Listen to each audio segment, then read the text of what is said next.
What you do is aim high and seek out an exceptional architect. Canal House is the result of a developer willing to value design more than cost-cutting to create a remarkable waterside house. It's time to go and see how the other half live. Rooted in an understanding of traditional modernism, there's also something cinematic about its main elevation. If you've got $30 million to spare, you could buy this place. But does that sort of price tag guarantee you good design? Core. It's a big place. Oh, I like what I can see through there. There's another world through there. The facade does make a big impact. But what really sets this house apart is how just as much attention has been paid to what's behind. Where the designers have created an informal tropical garden with soft curves and rich planting around a natural swimming pool. You're sort of almost in nature, even though we're very much in the city. And a sun trap. I mean, it's incredibly bright here. Anything? I think that's the bedrooms. Oh, okay. Here. So all of this will open up, and out you come in the morning and swim in your natural pool. How lovely. It's got fish in it too. I'm not sure I'd really fancy a dip in there, but it's a picture to look at. And this looks like an ancient, decaying dinosaur spine. This snaking walkway is the primary entrance to the house. Coming from the street, you're swept up over the garden towards the main living spaces, which are concealed behind a striking perforated wall. Presumably, that is all living space up there, front to back, and we can see through it. And this is one big shade on the west side, because the sun will set here. The afternoon sun is the really hot sun. What's nice here is that instead of it just being a blank wall, it has texture. And also that shaded area underneath must be lovely when it gets hot, which it really does here in Miami, doesn't it? Yeah. This is the Sunshine State. This house has to deal with the heat of the tropics, as well as providing a range of living spaces with completely contrasting qualities. Intimate and private, open and extrovert. But in essence, it's quite simple. 2 stacked rectangular blocks set at right angles. The 60-metre-long ground floor contains all the private spaces, 4 bedrooms that open onto the garden, a living room and a master bedroom as well as a garage. The block above contains the main public spaces, a kitchen and a massive 21-metre-long entertaining room. Enclosing the garden is a huge multi-purpose exhibition space or sports hall, and for a dramatic entrance, the curved walkway rises above the garden to the front door.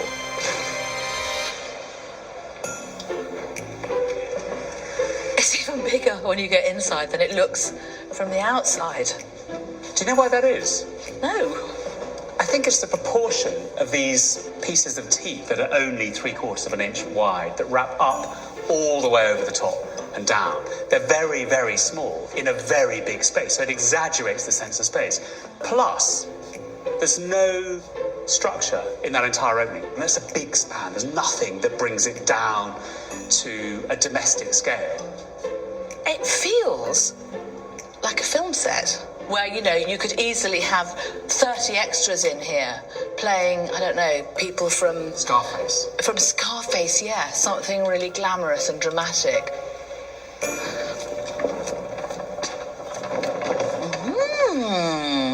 Good. Shall we? Yeah. Gorgeous kitchen. With its 7-metre-long island, it's certainly impressive. But will it ever be used? I don't think people in Miami had kitchens. I thought they just sent out for everything. I don't think it's ever going to see a chopping board. Ooh, I tell a lie.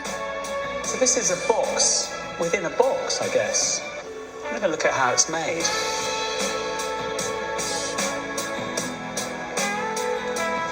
Yes, it is a box within a box, which is curious because it gives it a sense of scale, but it's also people that have a sense of scale within this space, because as the person diminishes, you'll find that the space increases. That's brilliant! How did you do that? It's so good. I've never seen anyone do it better than that. Oh, it's really stairs!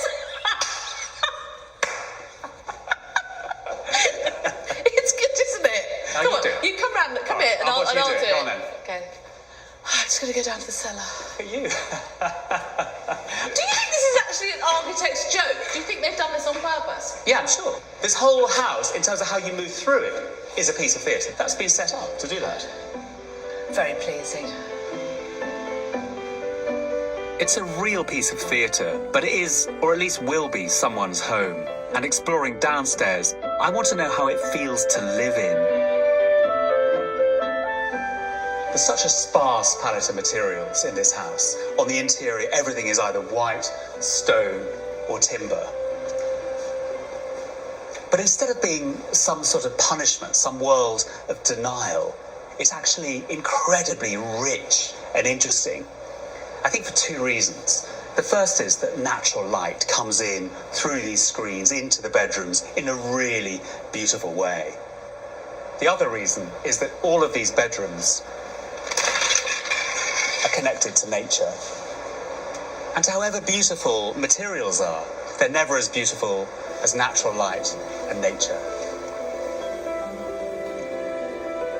The 5 ground floor bedrooms are linked by a 30-metre-long corridor. This place is huge. I need roller skates to get from one end to the other. There's a large private living room, which compared to upstairs is relatively snug. The main bedroom is enormous. And the bath is pretty impressive too. Canal House has been built to cater for your average superstar's daily needs. It's the work of Brazilian Marcio Kogan. Formerly a film director, now one of the world's top 100 architects, his characteristic rectilinear designs are recognized around the world. Convincing such a renowned and busy architect to accept this project took some persuasion from developer Barry Brodsky. What was your brief to Marcio? What did you ask him to do? Well, asking an architect like that to come to Miami to do a specific home is a lot to ask. And we kind of negotiated budgets and details and ability to give freedom, creative freedom to him in order to entice him to come down and do this. But the way he describes things and the romance and the beauty that he conveys to you, it's all of a sudden you just fall under a spell and you start following his vision. Making something as complex as this would have been impossible on a small budget. There's been considerable expense, from ordering over 1,700 hardwood pieces for the bridge to getting bespoke masonry for the facade. Marcio loves this and he designed this. And to get this artistic brick, it was very difficult. As you can see, it looks seamless like one piece. But all this stuff has to be done by hand and leveled. But the masons here it was incredibly difficult to do. But everything's about a moment for Marcio. It's interesting to see how the architect's earlier life in film has influenced the design. This front elevation has a very particular ratio. Marcio explained to me, and this is like the way movies are shot, they're very horizontal. So everything was set to create a very cinematic feel when you sat inside looking outside to the ocean. It was an enormous engineering challenge. The span is almost 70 feet across without a column. And most people thought it couldn't be done. So that was another big financial commitment. So there's been a lot of those pills to swallow. But in all fairness, I agreed to doing that as part of embracing his creativity. It's rare for a developer to encourage design and not budget to lead decisions. But Barry's willingness to spend the extra dollar extended to the outdoor spaces too. He commissioned renowned landscape designer, the superbly named Raymond Jungles, to create the garden. I think this garden has a huge sense of energy. Well, I would say that probably everything's in harmony here. There's a really good sense of proportion and scale with the spaces. There's a really good yin-yang relationship between the architecture and the garden. And I think that's the energy that you feel. It's good, positive energy. There's nothing jarring. And I do think the architecture creates wonderful spaces and beautiful drama in the garden. The use of water is exceptional here. Was that an important element for you? Well, I'll have to say, like Luis Barragan always said, water is the heart and soul of a garden.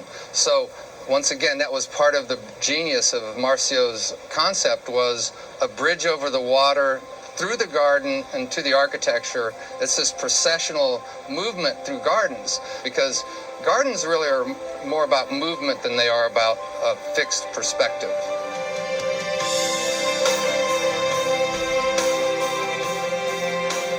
It's fabulous, but what this place really needs is someone to live here. And Barry's not short of superstar house hunters. Swizz Beatz and Alicia Keys, I was here with them a couple of weeks ago. Drake was just here. Vera Wang. You're not tempted to move in? I am at times, yes. Every time I come here, I never want to leave.